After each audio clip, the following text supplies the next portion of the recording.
So I live in a 1958 home, has a lot of plaster walls.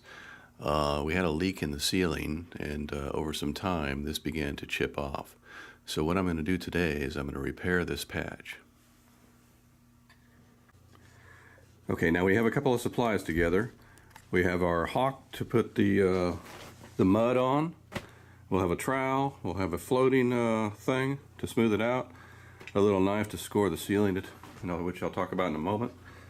And then we got the mud down here, which will actually be used to fix the spot, and of course a ladder. So what we're going to do, if you notice these cracks that extend outward, I'm going to score around to that area and basically pull out those pieces until it looks like it's become stable around the outer edges.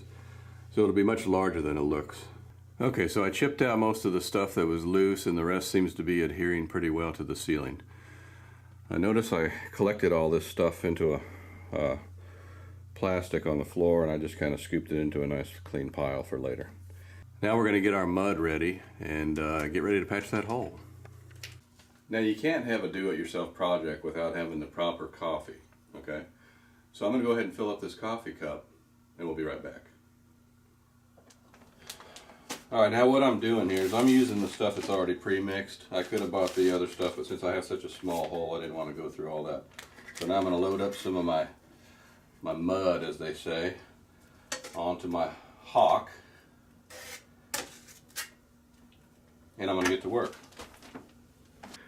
Now as you can see, I've already done a small portion of it. I'm going to get back up and show you how I'm doing it. Now listen, I don't claim to be an expert at this. I watched a couple of YouTube videos. I know to put it on the hawk, and I know to scoop away when I'm going and basically do what seems natural and what they did in the YouTube video.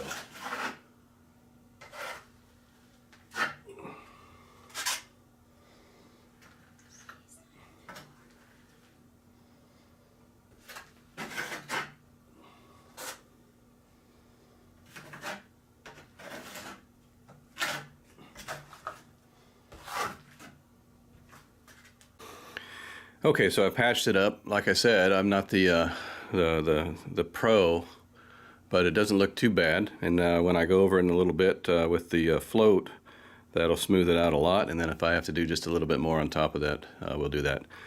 So now I'm going to go ahead and clean up my tools before they dry, because you want to make sure your trowel is nice and clean if you have to use it again. My dad can fix anything. Okay, so it's looking pretty dry now. That first coat we call the scratch coat. And now I'm getting ready to put on the final coat, which should hopefully smooth things out a little bit. Okay, so now that we got our scratch coat on, I'm going to go ahead and put a second coat on, and we'll call this our final coat. Hopefully it'll smooth it out a little bit. It has been about 2 hours since I put on the scratch coat. Okay, at this point I put my final coat on. I've allowed it to dry a little bit, and then I tried to smooth it out a little bit the best I could. And that's about all I can do. I hope this helps. Later.